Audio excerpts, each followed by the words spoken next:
राम राम जी सबको। आपका दिन मंगलमय हो। मैं ईश्वर से कामना करती हूँ आप हमेशा खुश और स्वस्थ रहें। तो आज हम बात करेंगे खून की कमी एनीमिया के बारे में। उसका हम क्या उपचार कर सकते हैं। तो एक बात मैं आपको पहले से क्लियर कर दूं, बच्चों के लिए, गर्भवती के लिए, बुजुर्गों के लिए, तीनों ही कंडीशंस में आप ये अपना सकते हैं। यदि नवजात शिशु है तो उसको तो आप आयुर्वेदिक वैक्सीनेशन कीजिए, लहसुन प्याज अदरक का रस शहद में। अगर बच्चा बहुत ही क्रिटिकल कंडीशन में और एडमिट है, डॉक्टर आपको ये जूस नहीं देने दे रहे हैं, तो एटलीस्ट आप शहद तो जरूर ही दीजिए। तो आप देखेंगे दिन प्रतिदिन बच्चे की हालत सुधरेगी और बहुत जल्द ठीक होगा। और हमेशा की तरह दुआ यही करती हूँ कोई भी बीमार ना हो और हमेशा खुश और स्वस्थ रहें। लेकिन यदि कंडीशन आ जाती है तो बीमारी पूछ के नहीं आती और कोई उपचार हमें करना पड़ता है। तो पता होना चाहिए कौन से रोग में कौन सा उपचार कर सकते हैं। अब बात करते हैं नॉर्मल इंसान की। बिना गर्भवती कोई भी महिला या पुरुष कमजोरी, एनीमिया की कमी, खून की कमी जब महसूस हो रही है, आपको पता लग गया, तो आप क्या करें।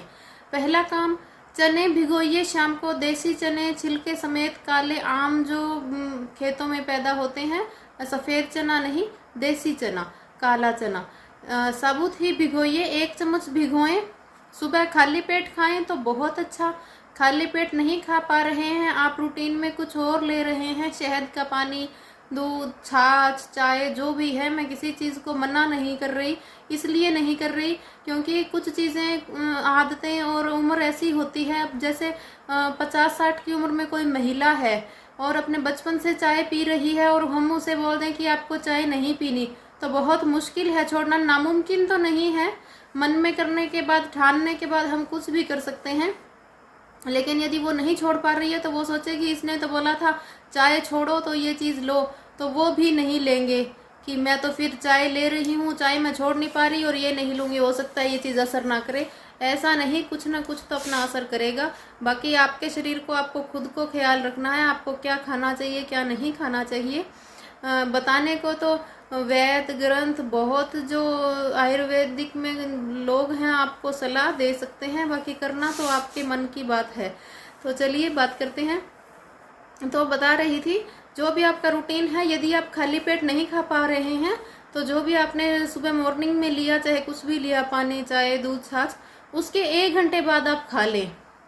उस समय भी नहीं खा पा रहे हैं तो आप दोपहर में 3-4 बजे खा लें। जब आपको खाना खाने से 1 घंटे पहले खा लें, तो इसमें ये कोई बाई नहीं करेगा आपको, कोई बदहजमी, बिना पचने वाला कुछ भी नहीं है।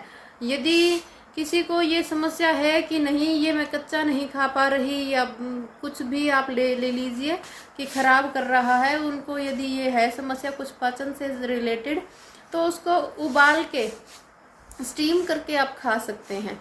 नहीं तो यदि कच्चा खा सके तो बहुत ही अच्छा है। आप कच्चे चने शाम को भिगोएं, सुबह खाएं, सुबह भिगोएं, शाम को खाएं।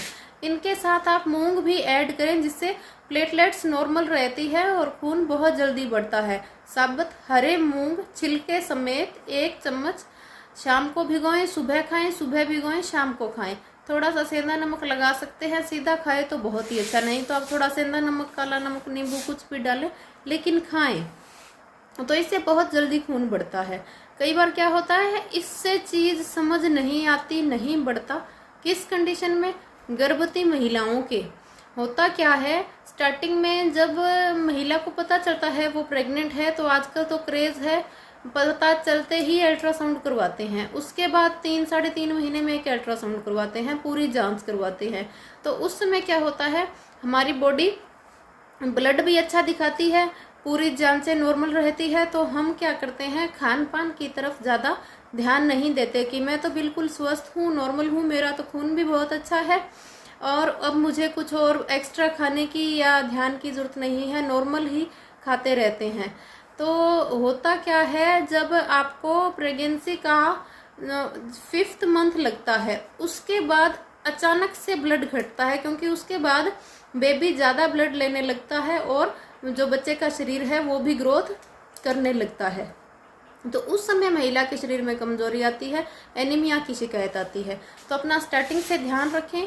रूम टेम्परेचर के पानी में आप शहद पिए, नॉर्मल रहेंगे, ब्लड भी अच्छा रहेगा। शहद का पानी हर कोई पी सकता है। नवजात शिशु है तो थोड़ा उसको शहद चटाएं, नहीं तो पी सकता है तो उसको, चाहे बच्चा है, बुजुर्ग है, गर्भवती महिला है, गर्म पानी गर्म दूध में नहीं लेना। नॉर्मल टेम्परेचर पानी में आप 1-2 चम्मच शहद जरूर पिए, तो आप देखेंगे बॉडी एनर्जेटिक रहेगी, एनीमिया की शिकायत दूर होगी। गर्भवती महिला भी चने और मूंग खा सकती है और खाने भी चाहिए। उसके बाद यदि फिर भी उनको नहीं ब्लड बढ़ रहा, और आजकल तो हॉस्पिटल में 5-5 हज़ार तक के इंजेक्शन लगते हैं। खून जब 6ठे महीने की प्रेगनेंसी के बाद अचानक घटता है तो कुछ समझ ही नहीं आता कि क्या करें। किसी भी चीज़ से नहीं बढ़ता, फ्रूट से भी नहीं बढ़ता, जूस से भी नहीं बढ़ रहा, और कोई क्या जो हमारा देसी नुस्खा है, गुड़ जो हम खाना खाने के बाद खाते हैं या दूध के साथ खाते हैं, वो खाते खाते भी नहीं बढ़ता। तो उस कंडीशन में आपको करना क्या है, 10 ग्राम गुड़ को थोड़े से पानी में भिगो दें। यदि गर्मी का समय है तो 3 घंटे 4 घंटे भिगो दें। 1-2 घंटे में ही भीग जाता है तो आप पी लें, क्योंकि उसमें ज़्यादा देर भिगोने पे खट्टी स्मेल आने लगती है। सर्दी है तो पूरी रात भिगो दें तो भी खराब नहीं होता। शाम को भिगोएं, सुबह पिए, सुबह भिगोएं, शाम को पिए। ठंडा भी है, गर्म भी नहीं करेगा, और ये इतना अच्छा उपचार है, इससे बहुत तेजी से खून बढ़ता है। चाहे वो बच्चा हो, बुजुर्ग हो, गर्भवती महिला हो, कोई भी हो, आपको इंजेक्शन नहीं लेना पड़ेगा। ये मेरा एक पेशेंट पे आजमाया हुआ है। ब्लड नहीं बन रहा था, इंजेक्शन भी वो लगवाते थे, तो उसके बाद उन्होंने जब ये गुड़ लेना शुरू किया तो पहले उनका 8 ग्राम आ गया था ब्लड प्रेगनेंसी में 5th मंथ में।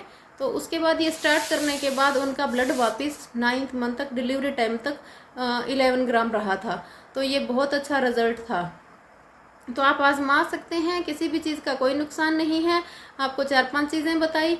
शहद का पानी आप पी सकते हैं, चने और मूंग आपको भिगोकर खाने हैं, गुड़ खाना खाने के बाद थोड़ा सा आप खाएं, दूध के साथ भी थोड़ा सा गुड़ ले सकते हैं। गुड़ की मात्रा ज़्यादा ना करें, क्योंकि मैं आपको बता रही हूँ सूखा गुड़ गर्म होता है, शक्कर ठंडी होती है। शक्कर का भी सेवन करें, शक्कर भी खून बढ़ाती है। यदि इन सभी चीज़ों से ना समझ आए तो गुड़ भिगोकर पीना स्टार्ट करें। 15 दिन बाद आप अपनी जांच करवा लें, आपको पूरी गारंटी के साथ ब्लड बढ़ा हुआ मिलेगा, एनीमिया की शिकायत दूर होगी। साथ बने रहें, शेयर और सब्सक्राइब करना ना भूलें। Thank you.